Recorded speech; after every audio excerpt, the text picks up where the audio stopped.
Assalamualaikum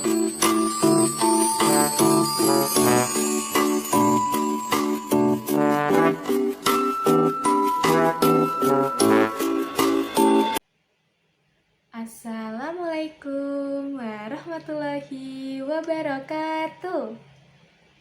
Selamat pagi anak-anak kelas 2 yang hebat. Bagaimana kabar hari ini? Apakah sehat semua? Alhamdulillah, semoga anak-anak selalu sehat ya anak-anak. Tetap semangat belajar di rumah. Baiklah anak-anakku, pada hari ini kita akan belajar tematik ya anak-anak. Nah, Ibu Vivi mau cek dulu nih, apakah tadi pagi udah sarapan semua? Alhamdulillah, udah mandi, sikat gigi ya? Siap. Baiklah anak-anak, sebelum kita belajar pada tema 1 hidup rukun, subtema 4 hidup rukun di masyarakat, pembelajaran 5 dan 6, Ibu akan tunjukkan tujuan pembelajaran hari ini.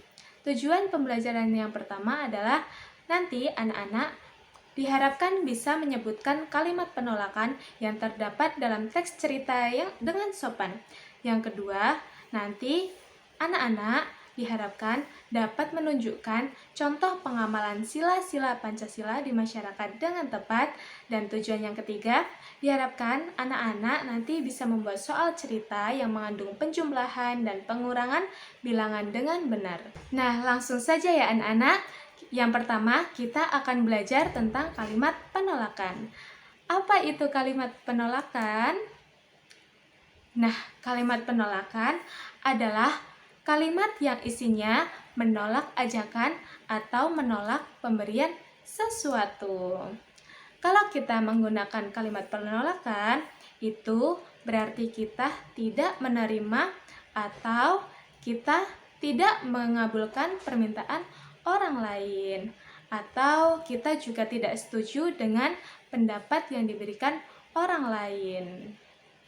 Nah, anak-anak, kalimat penolakan juga mempunyai ciri-ciri, yaitu yang pertama ya anak-anak, biasanya kalimat penolakan itu ditandai dengan penggunaan kata tidak. Ya anak-anak, misalnya tidak mau, tidak setuju, atau tidak bisa.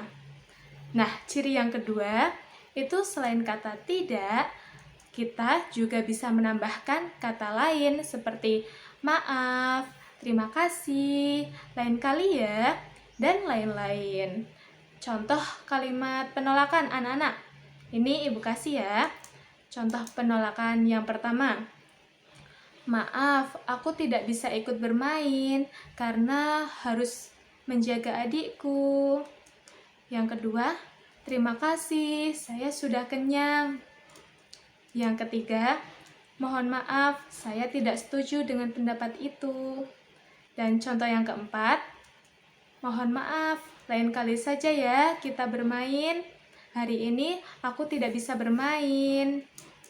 Nah, jadi seperti itu anak-anak, contoh kalimat penolakan. Jadi sebelum menolak, anak-anak harus bisa menggunakan kata maaf atau terima kasih atau lain kali ya. Seperti itu. Ingat ya anak-anak, bahwa kalimat penolakan digunakan untuk menolak ajakan atau menolak pemberian sesuatu. Di sini paham anak-anak? Anak-anak, selanjutnya silahkan anak-anak buka buku siswa halaman 170 ya. Nah, di situ ada sebuah percakapan ya anak-anak.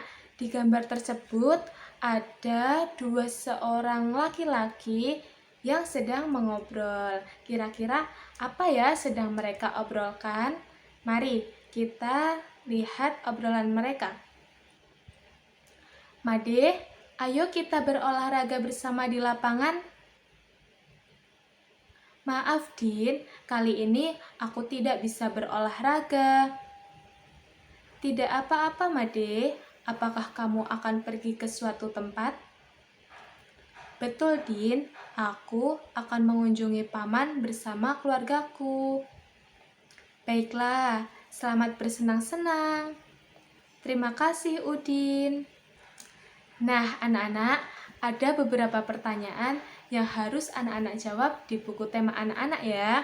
Ayo, sekarang coba segera siapkan buku anak-anak.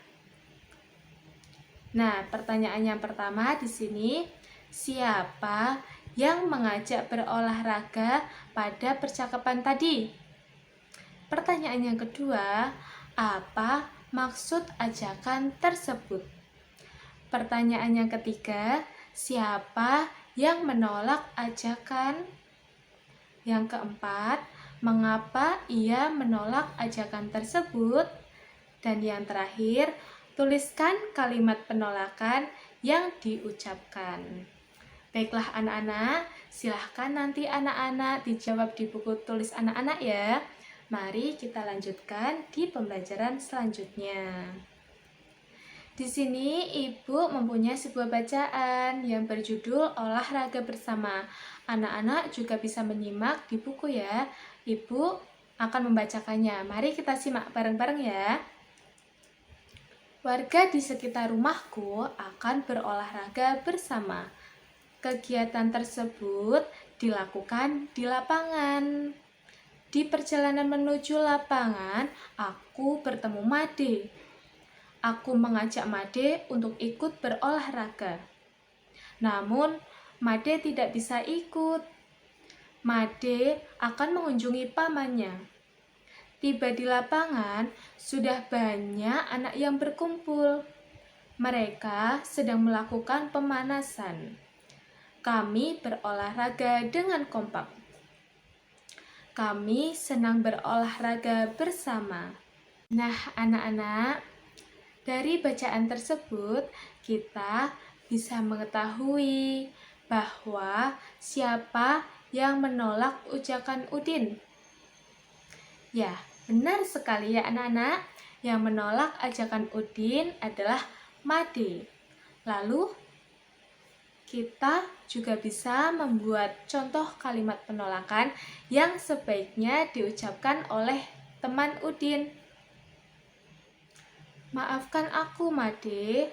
Aku tidak bisa karena aku akan pergi ke rumah paman. Nah, sekarang kita coba sekali lagi ya anak-anak. Kita akan mencari sebuah kalimat penolakan pada sebuah dongeng yang berjudul Kisah JJ si Jerapah. Di padang rumput yang luas, hiduplah sekelompok jerapah. Ada jerapah bernama JJ dan Jojo. JJ bersifat sombong karena merasa tubuhnya paling tinggi. Jojo bersifat baik hati, tubuhnya tidak terlalu tinggi. Pada suatu hari, kakek jerapah meminta tolong pada JJ dan Jojo. Kakek jerapah minta tolong diambilkan daun segar. Namun, JJ menolak. Tidak mau, kek, saya sedang repot. Jojo dengan sekuat tenaga mengambil daun segar untuk kakek jerapah. Suatu hari, JJ mendapat kesulitan. JJ jatuh. Kakinya terjepit bebatuan. Teman-teman hewan lain tidak tega melihat JJ kesulitan. Mereka menolong JJ. Akhirnya, JJ sadar bahwa saling tolong-menolong antar teman itu sangat penting. Nah, anak-anak, dalam dongeng tersebut, kalimat mana yang menjadi kalimat penolakan? Ayo, kita tebak ya. Ya, betul sekali anak-anak. Yang menjadi kalimat penolakan adalah tidak mau, kek, saya sedang repot. Nah, kita lanjutkan pembelajarannya ya. Ya, selanjutnya yang kedua adalah mengenai penerapan sila Pancasila. Yang akan kita bahas di hari ini adalah penerapan sila Pancasila ketiga, keempat, dan kelima. Nah, anak-anak, penerapan sila ketiga di masyarakat. Sila ketiga bagaimana bunyinya anak-anak? Ya, Persatuan Indonesia. Penerapannya yang pertama adalah bekerja sama tanpa membedakan suku.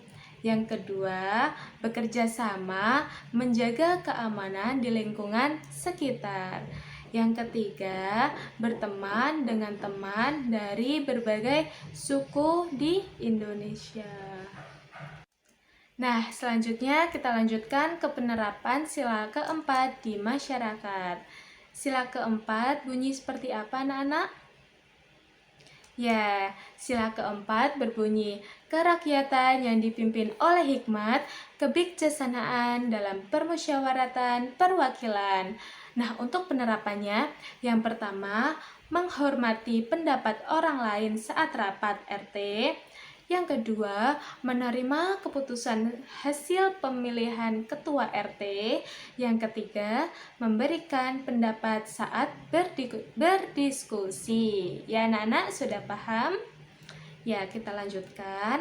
Kemudian, penerapan sila kelima di masyarakat. Sila kelima kan berbunyi, keadilan sosial bagi seluruh rakyat Indonesia. Penerapannya, gotong royong membersihkan lingkungan, kemudian menggalang kegiatan sosial, kemudian membuka usaha untuk masyarakat sekitar. Sudah paham anak-anak kelas 2? Ya, baik, hebat ya anak-anak ibu. Nah, anak-anak, selanjutnya dalam kehidupan sehari-hari kita pasti menemukan sebuah kesulitan. Ya anak-anak, sama artinya jika kita akan menghitung angka, maka kita bisa menggunakan sebuah cerita untuk mempermudahnya agar tidak terlalu sulit ya anak-anak. Nah, di sini Ibu punya contoh soal 193 ditambah 117 dikurangi 200. Itu kita bisa buat soal ceritanya anak-anak. Contohnya, Jojo mempunyai 193 buah jeruk. Kemudian JJ memberinya 117 buah jeruk.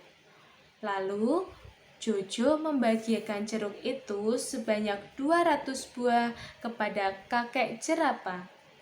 Berapa sisa jeruk Jojo? Ya, jadi sisa jeruk Jojo adalah 110.